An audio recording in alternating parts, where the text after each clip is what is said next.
Hi there, it's MA. It is already time to talk about decks I'm going to use for March. So that's what I'm going to do. And I'm going to film this real quick while I have some natural light coming in. I already did it once and it was way too long. So this is my second try. Ta-da! Okay, let's start with, so I had broken my deck rotation down into little categories. And the first category I have is deck on the go.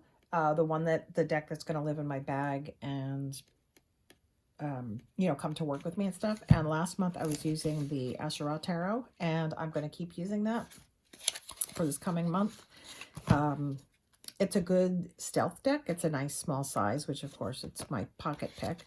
But I do notice that I was using it in the cafeteria a couple of times, and across the room, someone came up to me and asked me if someone I knew, asked me if I was winning my game of solitaire. So I think it just reads as playing cards, and I think the titles don't jump out and no one would see it. And if they don't know tarot, they might not have that come to mind. They just think I'm a weirdo. So that's a nice pick, and I really didn't use it. I am only in the office 2 days a week, so I'm just going to keep this one in my bag for another month or so because I like hanging out with it. The colors make me happy, and I'm not studying thought, so I just read it as a pip deck. Is that lazy? I don't know. Okay, my next category is Rider-Waite-Smith Clone-ish. Last month I used Superlunaris for that, which was great. And this month I'm going to use the 1909 Roses and Lilies facsimile that Conrad Steinman had made available on Make Playing Cards. He was able to scan and clean up a little someone's actual copy that owns the vintage deck. So yeah, this just is what it is. It's straight up Rider-Waite with this kind of nice toned down color scheme. I really like working with it, as far as like a Rider-Waite deck goes.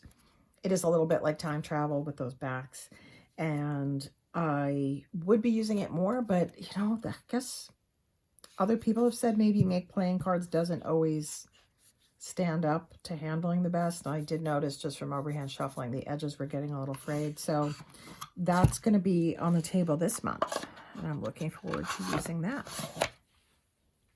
So another category is that I make sure that every month I'm pulling out one deck that's a little more pippish. Last month I used the Self-Love Tarot, which some of the minors have people and some are pips. I have not been bringing in many new decks, but I did get the Squid Cake Marseille that has just come out mass market from Rockpool. I've been wanting to look at Marseille for a while. I think the only two I have that are true Marseille, I have the Tarot of the Drowning World and the Moonlit Hermit. However, they're not really either of them the best entry point for Marseille. I didn't find for me, because the guidebook for the Drowning World is more on the poetic side, which is lovely but not great for learning. And the Moonlit Hermit, I don't even remember if it has a book. But when Martin did his walkthrough and kind of went through how the guidebook is set up for this, I thought that this would be a good entry point for me. I'm not really attracted to the artwork of a more standard Marseille vintage artwork. I liked the color palette of this, as well, that the figures looked a little more modern.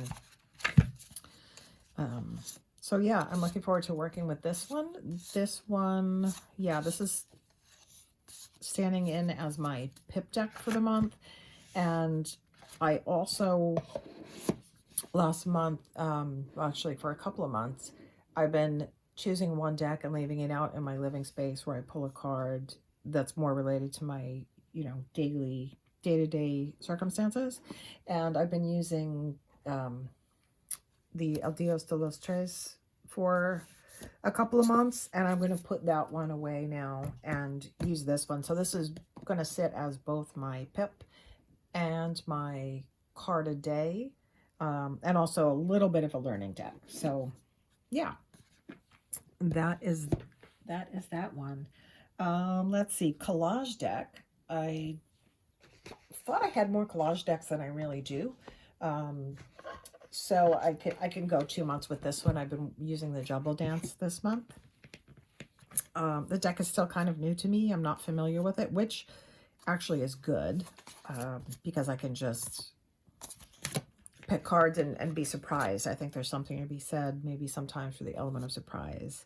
So yeah, I've enjoyed it, and I'm going to keep using it. When I read the book, I'll do my own reading, and then I'll read the book afterward, because I do find it goes its own way a lot, which I find really interesting. I really enjoy reading their write-ups of each of the cards, including maybe some of why the images are there that they chose, and seeing cards being taken in a different direction. So that one is going to continue on its life on my desktop.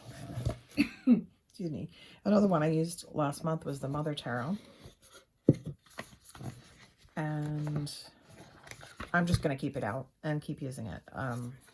It's, again, kind of a different deck that goes its own way, and often, again, when I read the book after I've done my own reading, it's saying something about the card that's not what I was reading, and I actually enjoy that, but I don't refer to that first, if that makes any sense.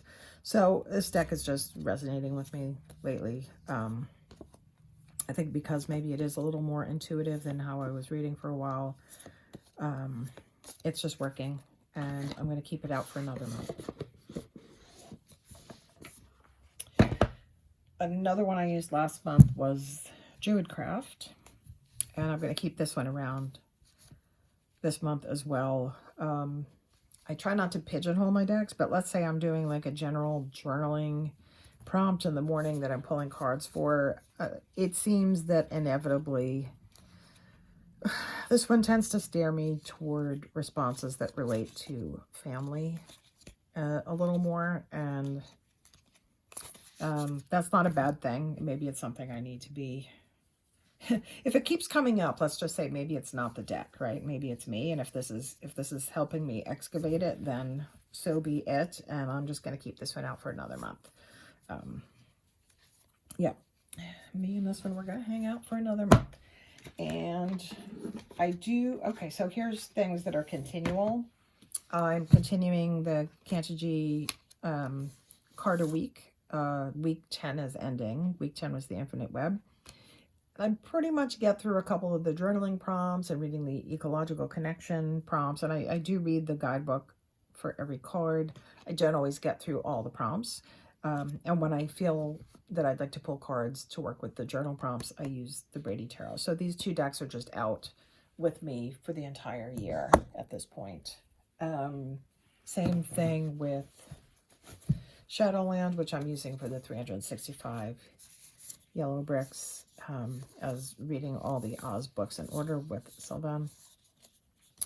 And so this deck, I may switch it up later in the year, but I've been using this one. This is going into month 3 where I'm using this dedicated to that practice. Kind of another longer term project. I did pull out Reclaim. I don't frequently use this in connection with readings, but I think it was one of Candy's latest videos I was listening to, and kind of hit a little chord with me. I've got a evening journal, and I'm keeping this deck kind of by my bedside with that journal, and I'm pulling one card every evening. I think I've done it like 10 nights in a row, just pulling one card and writing about the card, and maybe where I've experienced that emotion either in the day or in my life. And that's a valuable practice. That's something for me to be working through right now. So this is now out for, I guess, 78 more days until I work through the deck.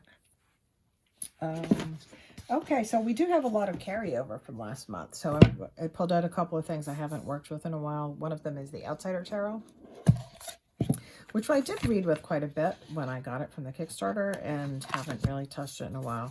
So, yeah, I feel like this is different than a lot of the other things I pulled out. It does go its own way. All the suits are renamed. The suits are renamed. The courts are renamed.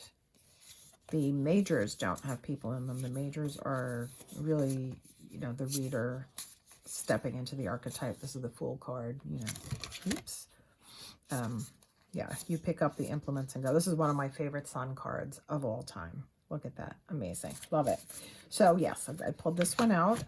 This is one, it's so bright and colorful, but it can really, doesn't mean the readings it gives are light, depending on what the question is. And then for oracles, I pulled out a couple I didn't use last month.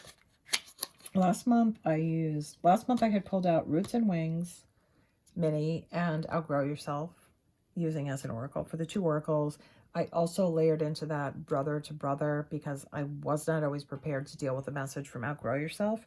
So I ended up using 3 oracles last month, and I have free will here, and I can start using new decks or rotate things out at any point in the month if it's not working. But I'm doing this to find a way to cycle through my decks and get to know them all a little better about how they're working for me. So yeah, so I pulled out Morgan's Tarot for next month. You know, this deck can be very silly. Tee-hee, ha-ha. Oh, geez. But also, when I combine it with some tarot cards, it can really resonate, and kind of, it's the kind of thing where if I pull a card from this and it smacks me, it even makes me laugh when it's giving me that, you know, that slap. So I think it's kind of fun. And so I'm going to use that. And then the last one for Oracle, I'm going to pull out the Modern Mary, which if you've seen any of the videos where I showed this deck as part of my collection, it is not really, you know, the fact that this is essentially Catholic imagery is not, it's not where I reside, but I've been examining more like the archetypal mother, and also in connection with my mother's health challenges. She is Catholic, so I feel like this is something that connects me with how I'm trying to stay emotionally present with her and with my own feelings during this whole process we're going through. So that's why I pulled that one out. And I think using that with the Mother Oracle with the Mother Tarot will be really interesting. But yeah, I like to mix and match everything that I've pulled out. Something I didn't, maybe I'll do it this month before I put February's decks away, is sometimes I like to then do a reading at the end of the month where I pull one card from every deck and let them have a party together. Yeah, so that's that. That's what I've got on the table for March. And yeah, that's it. So thanks for watching if you did, and see you later.